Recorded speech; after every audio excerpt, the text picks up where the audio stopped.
national statistics are very low for how much farmers actually earn. It's going to be vital over these next sort of 5 to 10 years as to whether we even keep our farming alive. Now, it's the same with Ireland. They used to supply most of their own veg. Now they're down to maybe like 5%, 10% of their own vegetables. When it's sat on a supermarket shelf, or when it's sat on a boat for 6 months, as many of our fruit and vegetables have, they sit on boats out in the Atlantic or wherever, waiting to come to shore for the right price. Is that hard because you're in competition with the big supermarkets? Yes, that's one of the main reasons it's difficult. It's Top Up Tuesday, time to refresh. Michael, thank you for coming in to have a chat with me today. And we're going to be talking about the amazing project that you have been doing for the last several years. Grounded Community. Yeah. So you are looking at feeding local communities, getting the community involved. Tell us about the concept and kind of how that all began. How it began? Well, that's an interesting one because food growing was never an interest of mine. From an urban environment in Surrey, skateboarding through my teenage years, never really set foot in the garden very much other than to build skateboard ramps. And coming to Bournemouth in 2008, I arrived here, was doing nightclub work, DJ work, that kind of stuff. I was a chaplain to the nightclubs in Bournemouth. But just prior to that, I'd been in Guildford, I'd been doing some youth work, and just one day, quite randomly, I was driving around a council estate I was living on. I was maybe daydreaming or praying or doing something like that, and I have what I think was probably a divine download. And I describe it like that because it was thoughts that came into my mind that I wouldn't have had myself. So what I heard was there's going to be food shortages in the future. You need to learn to grow food and learn skills long forgotten. Get the church involved because they'll be well placed to help. Get rid of your mortgage and get rid of your bank account. And to me at this time, I was just a bit like, where did that come from? I don't know what's going on there, but okay, well, I hear that. Maybe I'll hold on to that. So I remember planting a few pepper seeds in my garden. Didn't work at all, left it and thought, okay, I'll give up on that for now. When I moved to Bournemouth, I lived in this massive vicarage. We had a big community. We were doing community meals every week. And one of the girls was from Czech Republic, and she said, oh, should we just try and do some food growing in the garden? I was like, yeah, I want to do that. We tried, it was very shady, it didn't really work very well. So I kind of, again, put it on the back burner. And then after that, I was making a video on some environmental campaigning, actually with your brother.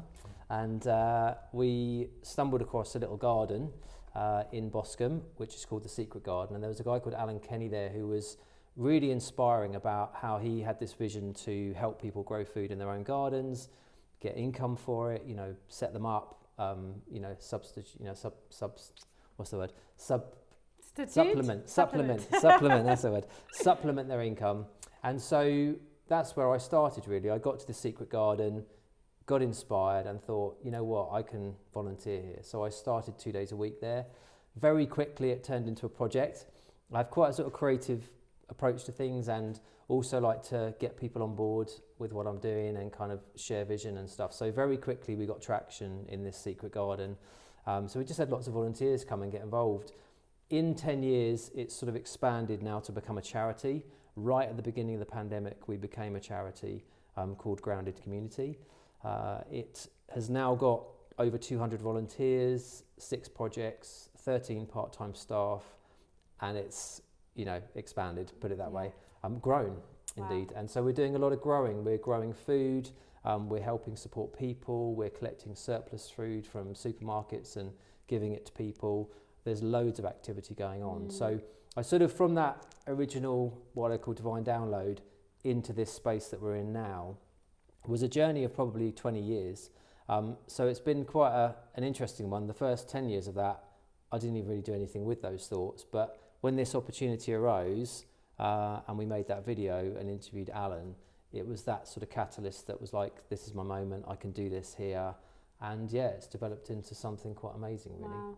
And tell me about your journey as a grower, because you, like you said, you had like no desire at all to be growing your own food. Yeah, no. And there must be a lot you've had to learn along the way. And I take it it's organic, and talk a little bit about that journey and things that you've learned about the importance of growing your own food. So yeah, the importance for me has been this kind of background thought that there might be food shortages in the future, and this kind of motivation to learn the skills. And so that's what drove me to sort of volunteer with Alan and kind of learn those skills initially. And then I had the opportunity to take over a massive greenhouse in someone else's big sort of farm that they had, and they just weren't using this huge greenhouse. And I asked if I could use it, and they said yes. So I spent 3 years growing in there, learning to sort of grow in sort of slightly bigger scale, making some mistakes as you always do as a food grower, and bringing lots of other people in. So we had people in recovery coming to help from the New Forest. We had people from Bournemouth coming with me from the Secret Garden and doing a bit of extra work. And it was a really good time of kind of bonding with other people and sharing, you know, learning from each other. One of the guys that used to volunteer with us went on to be a grower at Buckingham Palace, I think. He kind of, went on and ventured on to other things. And so kind of learnt a lot as a mutual exchange. And I think that's where I understand education at its best, really, is this mutual learning space. And that's kind of how our charity operates. It's kind of like this education charity, but it's all about that kind of reciprocal learning and kind of learning from each other. So I think a lot of the growing and the learning I've done around that has been with other people and learning from others, and also just experimenting and failing and giving it a go.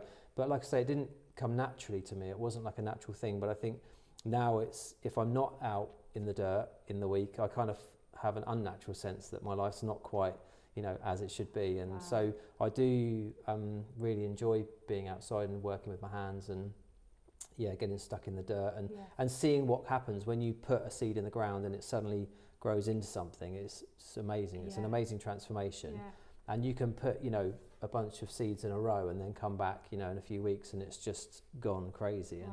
And then you can eat it, which is even better. So, And what's the importance of getting communities specifically to grow, do you think, and getting people involved and educated? Because it is a skill that the majority of us have lost. So I know that you've mentioned in the past to me, it's you know, about not relying on the big supermarkets, and talk a bit more about that. So the culture that we're in at the moment, we have lost connection to our food. We've lost connection to the coffee we drink, the meat that we eat, the vegetables that, you know, some children think that vegetables grow in plastic bags in the ground, you know, and they have no concept of even how they grow, where they grow. And so I think there's that aspect to it where we want to be reconnected and know where our food comes from. When I'm feeding my children food, I want to know that it's not full of chemicals and full of additives or full of other things that are going to harm them. I don't want to harm my children. But we're in a convenience era.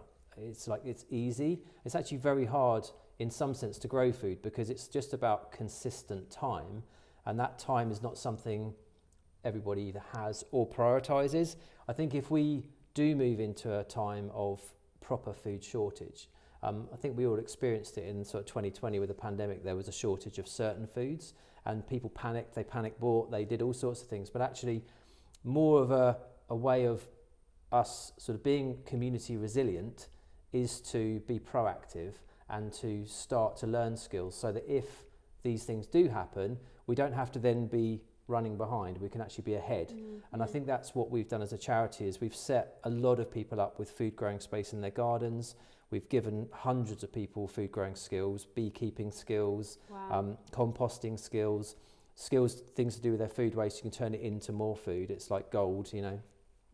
So I think there's those aspects of our society that we live in where we are living in community. We're around each other, but we're not that connected to each other, and we're certainly not that connected to where our food comes from.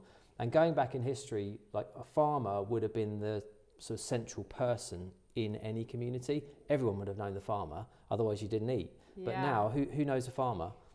You know, and farmers are a different breed as well. They're kind of out there on the outskirts, in the cold, working hard every day, day in, day out, with no real connection to us either. And one thing I'd love to see in the next sort of period of time, whether it's 5 years, 10 years, 20 years, is that we start to reconnect with our local farmers, our local producers. We start producing more of our own local food and just building that community resilience together. Like, it's something we can do. It's something I know a bunch of people are doing. I've this year stepped a little bit outside of the grounded community charity work to set up my own market garden space. It's really hard work. Market garden, is that growing your things to sell at market? Yeah, is that okay? yeah. So it's basically like I would try and make some sort of living from the produce I grow. Yeah. I'm not expecting to do that overnight. I think it's a very hard field of, enterprise to move into. Is that hard because you're in competition with the big supermarkets? Yes, that's one of the main reasons it's difficult. I mean, you can get good buy-in from local people. There are people who I know have set up box schemes locally and they manage, but they're not making a good living. They're working very, very hard with a few people, having to be very creative to diversify their space to then make money from other things, whether it's catering or weddings or something like that, growing cut flowers for weddings alongside the food.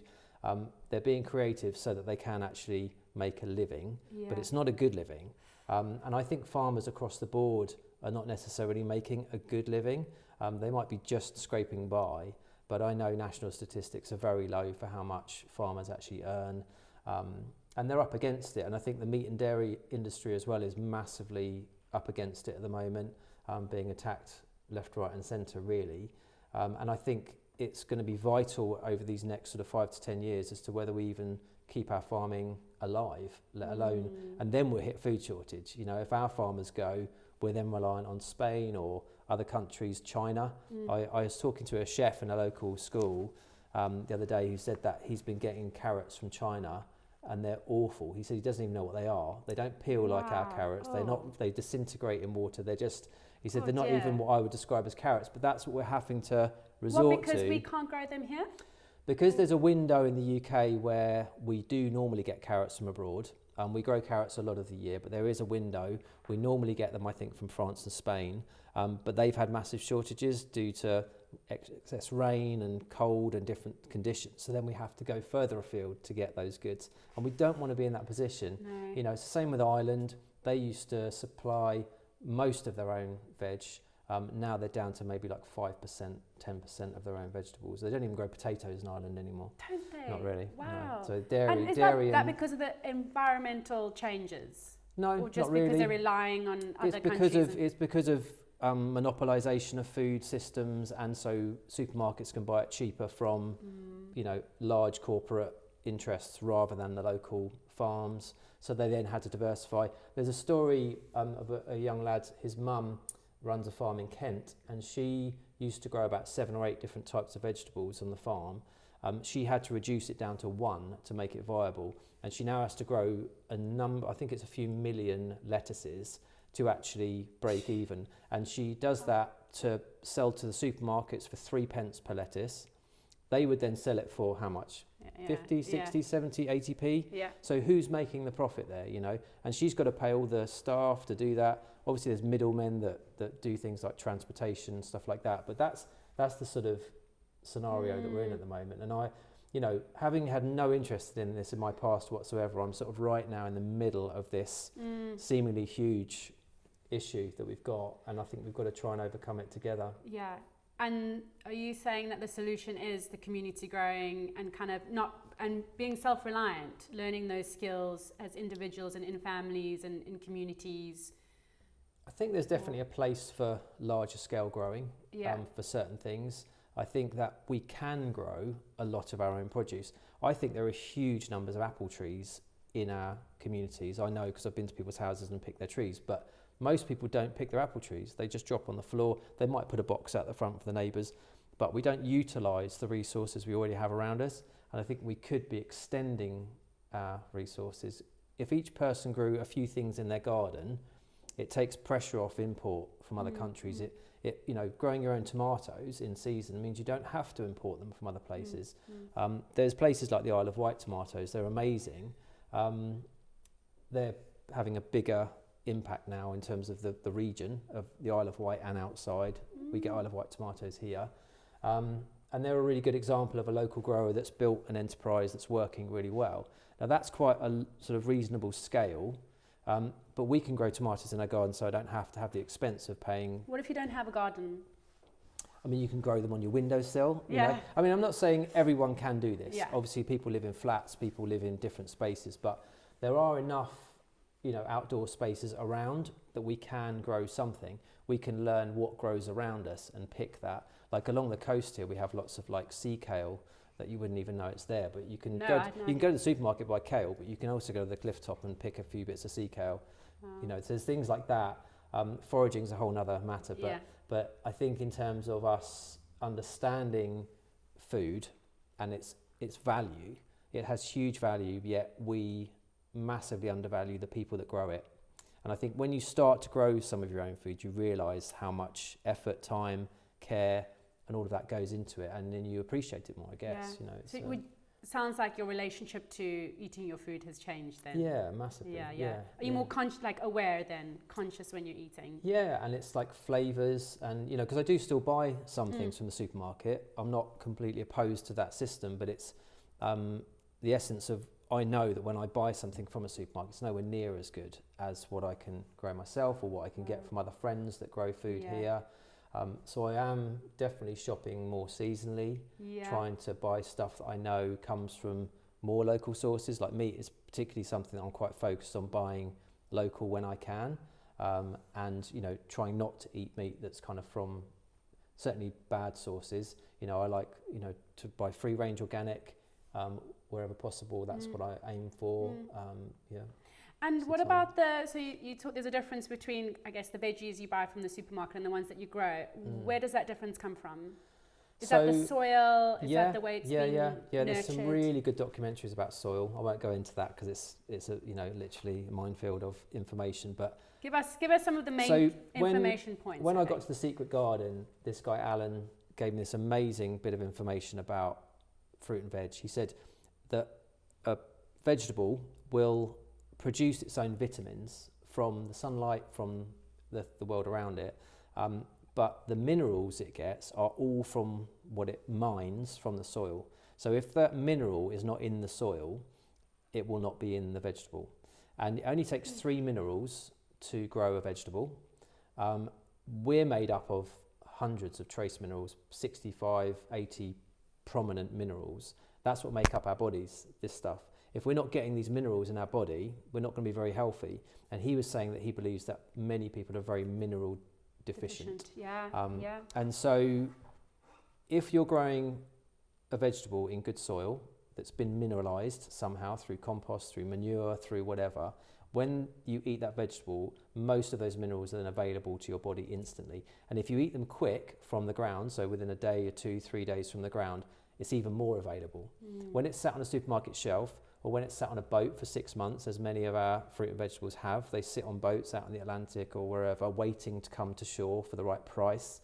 Then we get them, then they come to us. So they're kept in oxygenated containers, all that kind of stuff. We don't know hardly anything about this sort of hidden food system that's there, but that's what we're eating and we're not aware of it. So I think being more aware that you can be eating so much more healthily if you buy local even just from a local farmer that's maybe using a few chemicals, not loads, but they all use a few chemicals, some of the local guys here, but you can be eating really healthily from getting that food really quickly from when it's picked from the ground and consuming it as well. A very practical question, how do you, when you do buy food from the supermarket or when you don't know what chemicals have been put on it, how do you prepare that? Because I have heard of a friend of mine, a family member, that they got a very bad neurological disease from not washing their vegetables properly because of some chemical on it. Right. So how do you feel safe when you're buying food from, that you're going to be eating from a supermarket? Yeah, I mean, I can tell the difference. If I eat a grape that's like in just not organic and it's just in a packet and I don't wash it, I can taste the chemicals on it. You might be able to too. But when you've started eating organic grapes, or you've taken an organic grape home and you've washed it and you've eaten it, you can tell the difference. I think it's attuning sometimes your own senses to those things. Other times it is just being aware of, I really eat very little that's not organic, that I don't see either labelled organic or it's local and it's chemical free. Now actually organic means that there are a range of chemicals they can still use, but they're less harmful than the other chemicals that they might use. So organic still has a list of chemicals, but if you're going chemical free, which is how I grow and loads of the local growers I know that's amazing. Yeah, you know. yeah. And our bodies are resilient. We can fight off, or we can manage certain amount of chemical. Yeah. But when we're washing our hair with chemical, putting chemical detergents in our washing machines, you know, washing up liquid with chemical, you know, and the food that we eat as well, our body's then bombarded by all of these different chemicals. And I think that's when we start to get overloaded, and then we start to get ill, and that's where our bodies react. So I think if we're eating more naturally and living more using more natural products, we will find, I think, over time, illness levels will go down, people's reactions to things, allergies, etc., will go down too. But yeah, our bodies are resilient, and we will fight off a fair amount. There are people that smoke and live to 102. It's true. Other people, you know, will get lung cancer at 50, and you know, so we're in that world where things aren't necessarily black and white. But we're looking at this picture of, do we want to be healthy? Do we want to be supporting local people and creating good local economy? Do we want to be changing our society and having better attitudes towards each other and our food? I think the answer is yes for most of us. Yeah, absolutely. So then, as a grower, how are you growing things without chemicals? Are there like a few things that somebody can do? So if they've got a garden at home, is there just put fences around it, or? I mean, there's loads of garden tips out there. I mean, again, I could go on for hours about garden tips, about slugs and different things. When you start growing chemical free, you will get certain pests that we're going to try and attack. If you can make strong plants, they will be more resilient, and they won't get so many pests on them. Pests will attack weak plants. So I think when I went to the supermarket the other day and I bought some organic spinach, and it had loads of little bite marks, and then I showed my little girls, and I was like, I love spinach like this because it's got bite marks. And why do you think that is? And they're like, oh yeah, because it's not got chemicals on it. Yeah, okay, great. So then you eat it. And so often we might buy a lettuce somewhere and it's got a bite mark in, and we think, oh no, we're not going to buy that because there's a bug in it. Actually, if there's a bug in it, it's probably likely to be a lot more healthy than the stuff that's not got any blemishes or marks or whatsoever at all. I think this is part of the reason why we eat apples that are shiny and green that are from France or other places, because we don't like the mottled, misshapen apples that we might get from our UK trees, but the flavours are 100 times better. The freshness, because they haven't been sat on a boat for months or whatever, so much better for you. And you can get loads of them for quite cheap, rather than these expensive ones that we buy from abroad. So yeah, it's, but that's seasonal as well. And if you had a plot of land and you were starting fresh, what would be the main things that you could grow? I guess it depends on the soil, but something that's quite hardy and that you could grow. Yeah, I mean, start for someone who's starting off, they don't know where to start. Yeah.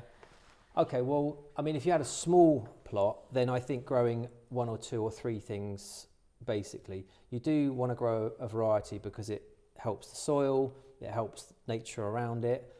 Monocropping, if you just grew carrots in one spot for 10 years, you can do it and it would probably be okay, but it will just be taking the same stuff out of the soil. So if you're changing stuff around, it helps natural systems to start to operate. So I think just growing a few things to start with, and beetroots are quite an easy thing to pop in the ground. They're big seeds, you don't have to worry about them spilling everywhere, and you can pop them in and they'll pretty much grow in season.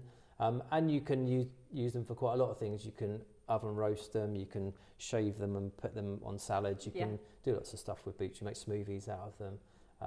So those sorts of things are, but not everybody likes beetroot. So what do you eat and what do you like is the first question. The second question is, how hard is that to grow? And then the third is, how do you get your soil to the right place to then be able to grow in it? So do you need to clear the stones out? Do you need to do different things, clear the weeds out first, and that sort of stuff? Do you need to get some compost in to make it more healthy because it's been, neglected for quite a long time? There's lots to it, but it's, like I said, it's a bit of a journey, and start very simply with 1 or 2 things. Start with a tomato pot on your windowsill and then take it to the garden and see where it grows. And what are the challenges that you've faced as, starting Grounded and trying to get people involved? What have you found that are the obstacles that people are facing to actually become growers or get involved with community growing projects? Well, I think there's been a real uptake of people wanting to learn these skills, which is why we've been so popular as a charity and why we've grown from small to over 200 volunteers. There's also a lot of need. So a lot of the project work that we do is with people who actually need food. We're collecting about 5 tonnes of surplus food a month and distributing that to local people. So there's a lot of people that are taking that up, and we're not the only project either. So there's probably 3 in our little suburb of Boscombe, and they're full of people needing food all the time. So we are living in a sort of food poverty, food crisis situation that may only get worse. And so I think we need to build these other things. I think that's a big challenge for our little local community here. I think other challenges for me, I heard in my Divine Download about getting the church to help, and I've tried different ways to try and get the church community to be involved. They are caring about people. Most of them are involved in food projects of some description, but at the moment I'm not seeing a lot of buy-in to the food growing side of it. They might be putting solar panels on the roofs and maybe doing other environmental things, but the food growing side of it is a massive environmental benefit. And so far, I only know of probably 2 churches in the whole of the south of England that are engaged in food growing in that way. There might be more that I don't know of, and I'd love to hear from more people that are doing it. But yeah, it's something I would really like to encourage communities, and the church community is one community. There are other religious communities. There are schools, that I know a lot of schools are picking up on the food growing thing and starting to do it again. And there are these different groups of people around that could actually be making quite a lot of impact really in growing a lot more food for us in the community. And then coming into land, if you had like a perfect vision in your mind for what the community, how they would be operating in regards to the food growing, what would that look like? So I think there's different elements to our needs, and in a perfect world, you'd have this closed loop system which provided for itself, and that might be in terms of energy, food, and everything else that we need would be in this sort of cycle of benefit. One of the things that we do as part of Grounded is we collect food waste from cafes and supermarkets. We put it through a machine which churns it over and makes it into compost quite quickly. And then that then goes into people's gardens. When we put raised beds in people's gardens, they then grow food, put their own food waste in compost and keep the process going. So that's a nice little sort of closed loop kind of idea. And I think there are people coming up with these ideas all the time, and I think we will be in quite a revolution soon of all of these amazing little mini systems that we can create. But they do take time, they take effort, and I think that the vision probably I would see is that it's probably like a 200-year vision, 50, 100 years maybe, but I think nothing is going to change that quickly overnight. Our practices, the way we've got used to convenience, isn't going to change overnight. The convenience thing is, and it's a choice. It's all these little choices that we make, and I think as we begin to make different choices individually, our networks become bigger. We start to look to each other for solutions, and we start to connect together a bit more. And that's what I've loved about the process of Grounded Community Charity, has been seeing that happen, seeing people with skills coming together, building something together. And I think we'll go on and do bigger and better things, and so will other people too. And just join in with each other and do it. Yeah. How do people get involved if someone's listening to this? So we've got Instagram and Facebook, Grounded Community Charity, and we've got a good website which is groundedcommunity.co.uk. They're the best ways to get hold of us. My email address is on the website, so you can go there and find that as well. But awesome. Get involved and get your hands dirty. Yeah. And if you had one little piece of advice for someone who wants to be a grower, they've got all the obstacles in their mind, what would you say to them? I'd say join in with some other people that are doing it first. Maybe don't try and take it on your own, because I think that's part of our isolation mentality, is I've got to do it myself. Find a local group, find a neighbour that's really good. Often we've got a neighbour in our street who's grown something before. Go and help them a bit, build your confidence, and then get growing. Awesome. Michael, thank you so much. I am definitely, it's on my vision board for this year to start growing something. Thank you. All right. Actually.